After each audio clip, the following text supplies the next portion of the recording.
அன்பு நெஞ்சங்களே, இறைவன் நமக்கு தந்த புதிய நாளிலே இறைவனுக்கு நன்றி கூறி இறை வார்த்தையால் நம் வாழ்வை பயனுள்ளதாக மாற்றுவோம். இறைவன் நம் அனைவரை நிறைவாக ஆசீர்வதித்து பாதுகாத்து வழிநடத்துவாராக. இன்றைய சிந்தனை: இயேசுவை நம்புவோம், நற்செய்தி பணி செய்வோம். யோவான் நற்செய்தி நூல் பிரிவு 14 இறை சொற்றொடர்கள் 1 முதல் 12 முடிய. அன்பார்ந்தவர்களே, பாஸ்கா காலத்தின் 5ஆம் ஞாயிறை சிறப்புகின்றோம். இயேசு தங்களை விட்டு பிரிய போகிறார் என்பதை கேட்ட சீடர்கள் மிகுந்த கலக்கத்தோடு இருந்தனர். கலங்கிய சீடர்களுக்கு இயேசு ஆறுதல் கூறுகிறார். நீங்கள் உள்ளம் கலங்க வேண்டாம், கடவுளிடம் நம்பிக்கை கொள்ளுங்கள், என்னிடமும் நம்பிக்கை கொள்ளுங்கள் என்கிறார். கடவுளிடம் நம்பிக்கை வைத்தவர்களை அவர் கைவிட மாட்டார் என்பது யூதரின் இதயபூர்வமான நம்பிக்கை. தமது நம்பிக்கையும் அதுவே என்கிறார் இயேசு. நீங்கள் எல்லாரும் இப்போது கலங்குகிறீர்கள், ஆனால் கலங்க தேவையில்லை. நான் தந்தையின் வீடாகிய விண்ணகத்திற்கு செல்கிறேன், அங்கு உங்களுக்கு இடம் தயாரித்து வைத்துக் கொள்வேன். நான் போய் உங்களுக்கு இடம் ஏற்பாடு செய்தபின் திரும்பி வந்து உங்களை என்னிடம் அழைத்துக் கொள்வேன். தோமா இயேசுவிடம் ஒரு கேள்வி எழுப்புகின்றார். நீர் போகும் இடத்திற்கான வழியை நாங்கள் எப்படி தெரிந்து கொள்ள இயலும்? இயேசு அவரிடம், வழியும் உண்மையும் வாழ்வும் நானே.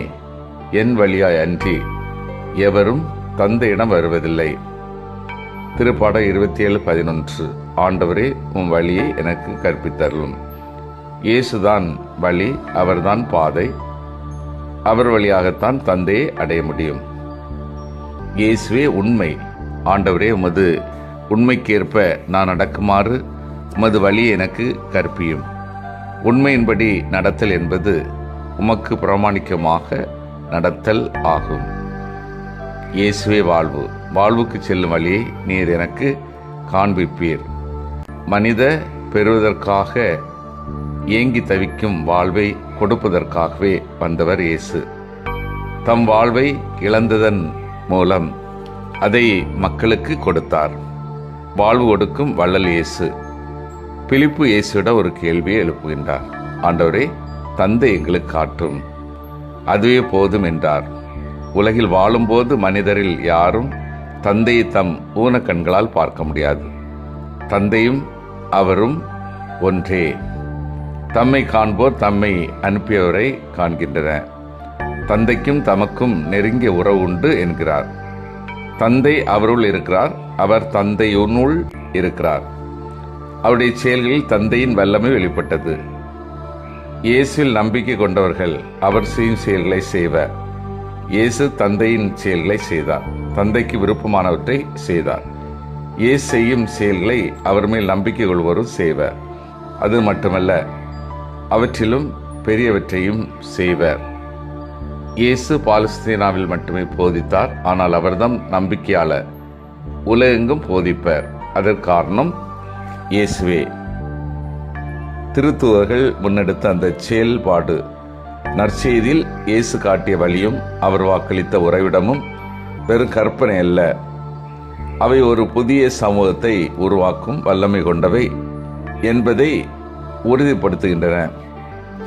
இதனைத்தான் 2ஆம் வாசகத்தில் புனித பேதுரு, உலகால் தள்ளப்பட்டாலும் கடவுளால் தேர்ந்தெடுக்கப்பட்ட மூலைக்கல்லான இயேசு மீது கட்டப்பட்டுள்ள உயிருள்ள கற்கள் நாம் என்கிறார். அந்த மூலைக்கல்லோடு நாம் இணையும் போது தந்தையின் இல்லத்து வாரிசுகளாக, அதாவது குருத்து அரசராகவும் தூய மக்களிடமாகவும் மாறி இறைவனுக்கும் மனிதருக்கும் இடையே பாலமாக அமையும் பெரிய செயல்களை செய்யும் ஆற்றல் பெறுகிறோம். இந்த புதிய அடையாளம் நம்மை இருளிலிருந்து வியப்புக்குரிய ஒளிக்கு அழைத்து செல்வதுடன் நாம் ஒருபோதும் திக்கற்றவர்கள் அல்ல, மாறாக உலகத்தை படைத்த தந்தை பிள்ளைகள் என்பதையும் பறைசாற்றுகிறது. இன்றைய முதல் வாசகம் வழியாக தொடக்க திரு அவையில் ஒரு பிரச்சனை எழுகிறது. எபிரேய மொழி பேசுகின்ற கைம்பெண்கள், கிரேக்க மொழி பேசுகின்ற பிற கைம்பெண்கள் பந்தியில் முறையாக கவனிக்கப்படவில்லை. ஆகவே நற்சான்று பெற்றவர் தூய ஆவியாரிலும் வல்லமையும் ஞானம் நிறைந்தவரான 7 பேரை நியமிக்கின்றனர்.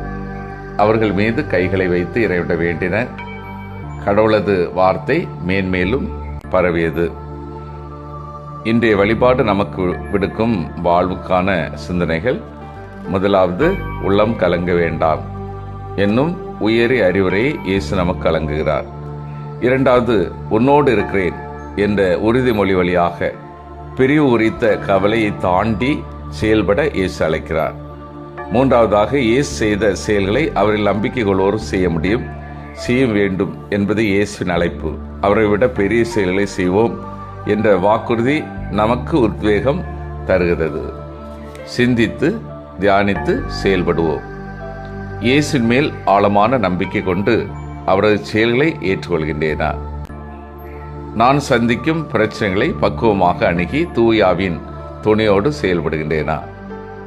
என்னை அழைத்த இறைவன் மேன்மையான செயல்களை உள விருப்பத்தோடு அறிவிக்கின்றேனா? மன்றாடுவோமாக.